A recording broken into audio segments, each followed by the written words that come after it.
Olá pessoal, eu sou Janina Marticelli e vocês estão no canal Forjicultura e Pastagens. E hoje nós vamos a mais um quadro Produtor Pergunta, Eu Respondo. Eu vou responder a pergunta do Fernando Salgueiro.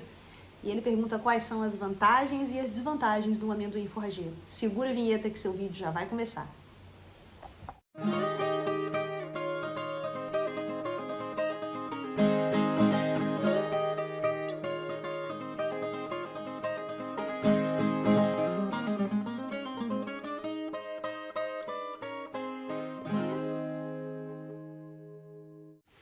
E aí, pessoal, vamos então mais uma vez ao nosso quadro Produtor Pergunta, Eu Respondo. Eu coloquei aqui uma sequência de vídeos sobre amendoim forrageiro e o Fernando Salgado perguntou quais são as vantagens e desvantagens do amendoim forrageiro. Eu achei essa pergunta bastante interessante, mas antes de eu responder, eu quero fazer um comentário aqui para vocês. Eu fiquei impressionada porque eu estive no Acre e fui em algumas fazendas lá, e uma das fazendas que eu visitei é uma fazenda que tem consórcio de gramíneas com leguminosas. E a leguminosa é o amendoim forrageiro, com várias gramíneas, algumas partes da fazenda consociada com medícola, outra com estrela, outras com tangola. Então, várias gramíneas, todas com o amendoim forrageiro.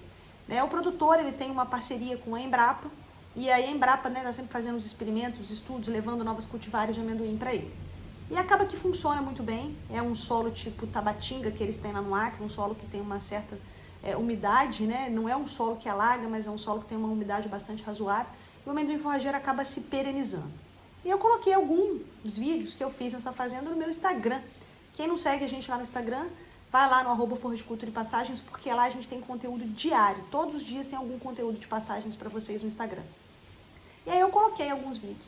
E foi impressionante, porque no sábado eu abri uma caixinha de perguntas. Eu não sei quem acompanha a gente no Instagram, vocês do YouTube que não estão lá, todos os sábados eu abro uma caixinha de perguntas e respondo as dúvidas de todos vocês. Então vocês fazem a pergunta, eu respondo. E eu fiz esses vídeos quarta e quinta-feira e coloquei esses vídeos lá. E no sábado eu abri a caixinha. Eu fiquei impressionada com a quantidade de gente que me fez perguntas sobre amendoim forrageiro. O que isso me leva a concluir? Que o produtor não pode ver nada novo, que ele já tem interesse, que ele já quer testar, que ele já quer experimentar. E mais uma vez eu vou dizer para vocês tomarem muito cuidado com isso. Tá? Porque às vezes aquilo que se encaixa num sistema de produção pode não se encaixar no seu. O amendoim funciona ali, é uma fazenda que tem mais de 15 anos com consórcio, mas é um tipo de solo que é extremamente propenso para o desenvolvimento do amendoim forrageiro. Eu já sei de outras regiões em que ele não se perenizou. Existe uma chance enorme do amendoim forrageiro se perenizar, ele é uma planta excelente, para mim é a leguminosa que reúne o maior número de características desejáveis para o consórcio com gramíneas aqui no Brasil. É uma planta nativa, então a gente tem muita chance de sucesso com ela. A gente tem que tomar muito cuidado, vocês pecuaristas, com essas questões do capim milagroso, com a novidade, porque eu quero, porque eu vi, a professora Janina colocou isso lá. Então a gente precisa tomar muito cuidado com isso. Isso foi uma coisa que me preocupou. Agora, respondendo a pergunta do Fernando. Então, Fernando, as vantagens do amendoim forrageiro.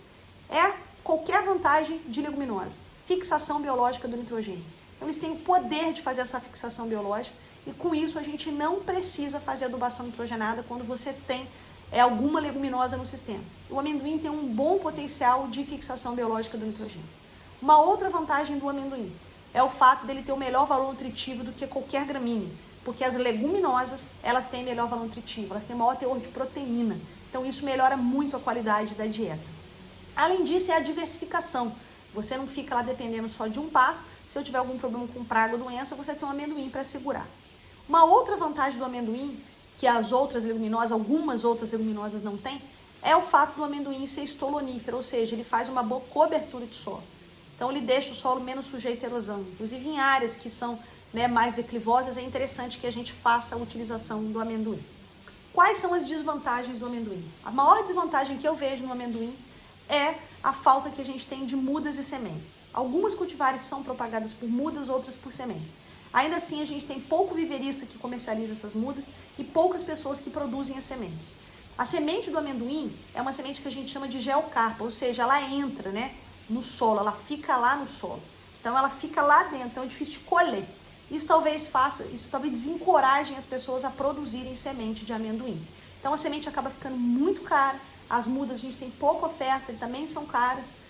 E uma outra coisa é que, dependendo da região em que você está, no período seco do ano ele vai desaparecer por completo. Então você não pode contar com o amendoim no período seco, ele some mesmo, ele desaparece no período seco do ano.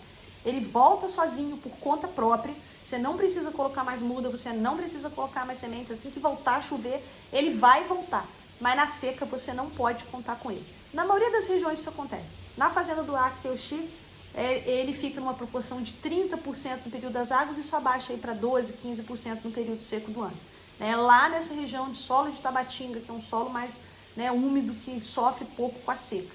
Agora você imagina as nossas regiões que são muito secas. Então ele não é uma planta que pode ser utilizada em localidades que a gente tem muita seca, então eu aponto isso como uma desvantagem. O preço e a persistência durante o período seco. Aqui a gente tem alguns experimentos com amendoim forrageiro. A perenidade dele também não foi muito longeva, ele não ficou muito tempo, talvez por causa do nosso tipo de solo, mas de toda forma eu ainda acredito que as vantagens sejam maiores do que as desvantagens. Então, respondendo aí essa pergunta do Fernando. Se vocês tiverem alguma dúvida, vocês podem mandar para cá. Eu coloco nesse quadro Produtor Pergunta e eu respondo.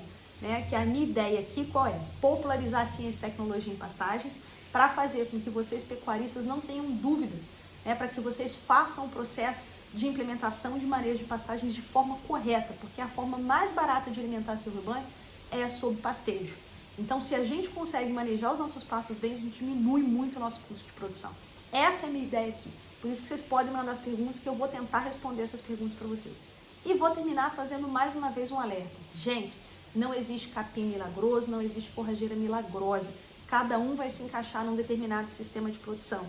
Então não adianta porque você viu aqui no YouTube, porque você viu no Globo Rural, porque você viu no Instagram alguma planta que promete, você precisa saber e avaliar se ela realmente vai entregar na sua fazenda aquilo que ela entregou na outra fazenda que você viu os resultados. Então a gente tem que abaixar um pouquinho o ânimo, abaixar as emoções, parar, pensar, analisar e ver se realmente aquela nova planta vai se encaixar no seu sistema de produção.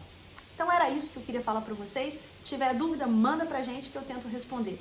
Lembrem-se sempre, seu pasto é lavoura, seu dinheiro é capim, no pasto é mais barato. Fiquem com Deus e até a próxima.